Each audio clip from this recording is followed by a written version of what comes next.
Do you always tell the truth? If we're honest, we're not as honest as we like to think. We tell little white lies, we beat around the bush, and we pretend we're fine when we're not. And we do it without even realizing it, half the time. As Jerry Scazzaro says in The Emotionally Healthy Woman, lying and pretense is so deeply ingrained that we rarely notice it. Every culture and every family has their own unique way of spinning half-truths, withholding facts, and avoiding awkward moments. A few examples of the kinds of unconscious untruths we fall into every day. We say we enjoyed an activity just to fit in, but secretly we didn't enjoy it at all. We claim a comment or request doesn't bother us at all, when in truth it bothered us a lot. We smile and pretend we are happy, when inside we are hurt and wondering why others can't see what we want them to do, without our needing to ask. The problem with all this pretense is it leaves misunderstandings to simmer and our hurt feelings to pile up.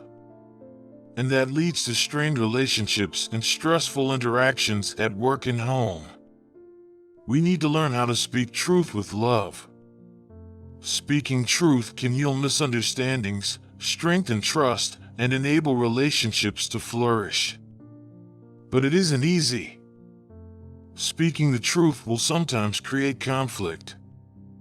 We may ruffle some feathers, pop someone's bubble, or bring up festering issues others would rather ignore. However, speaking the truth in love is the foundation to building healthy, long-lasting relationships.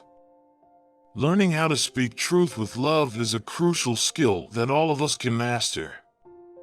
But it will take practice to ditch our ingrained habits of pretense and white lies and develop better habits of speaking honestly and clearly but with kindness.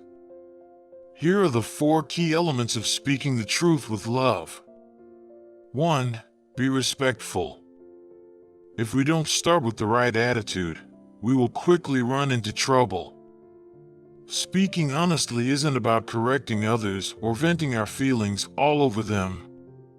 Our goal is to heal misunderstandings and strengthen relationship, not to incur new wounds. Truth spoken in an unkind, irresponsible, disrespectful, or belittling manner, in words, tone, or body language, creates more damage than it solves. So be careful how and what you say. Examples of disrespectful speech. That's a stupid idea. You always break your promises. You never listen. A more respectful way to say it. I don't understand how that will work. Let's explore it. Can you explain what you mean? I'm hurt when you break a promise I was counting on. I'm frustrated because I can't seem to get across what I'm trying to say.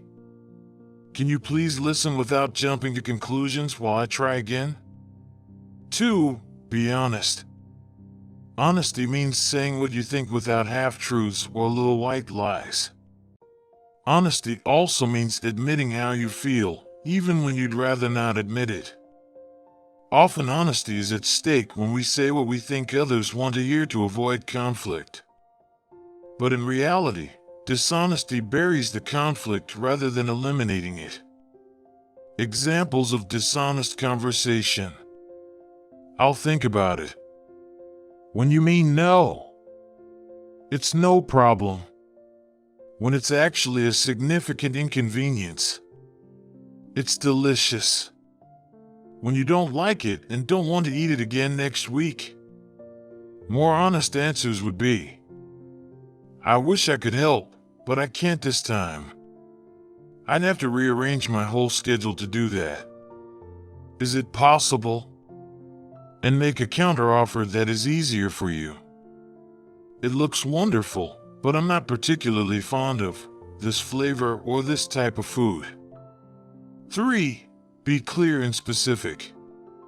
Misunderstandings often arise when we say something in an unclear way, leaving room for the other person to misunderstand or misinterpret.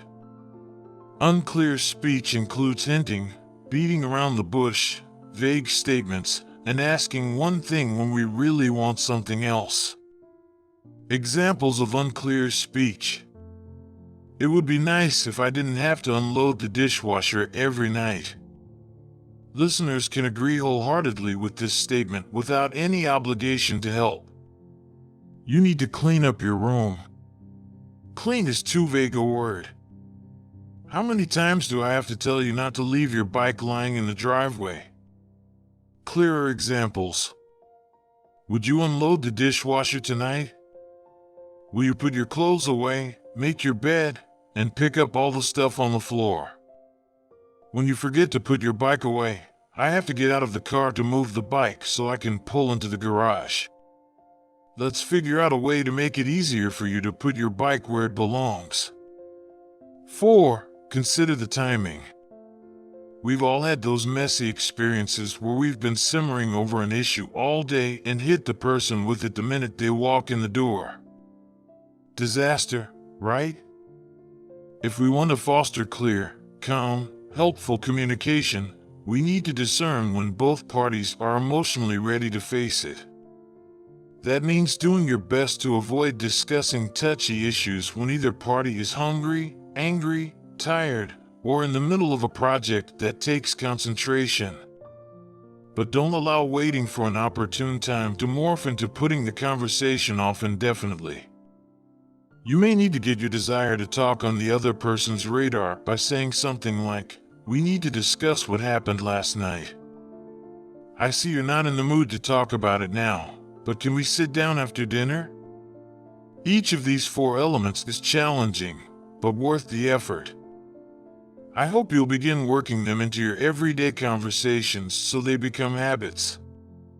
You can do this. Here's your first small step. As you go about your week, make an effort to notice the times you fail to speak respectfully, or honestly, or clearly, or timely. When you catch yourself, stop, apologize, and try again. Here are examples. When you notice your words aren't respectful, apologize by saying something like, "Sorry, that sounded a bit harsh. Let me rephrase it." When you notice you're not being honest, say something like, "Sorry, I'm not being honest about my feelings here. Actually." When you notice your words aren't clear enough, say something like, "I'm not sure I explained what I mean well enough. Let me try to be more specific." When you realize you've chosen a bad time, admit it. "Forgive me, I see this wasn't a good time to talk about. We can discuss it later." Every time you flag yourself and try again, you have taken one more small step toward developing a habit of speaking truth, and that habit will yield great dividends in your family and friendships.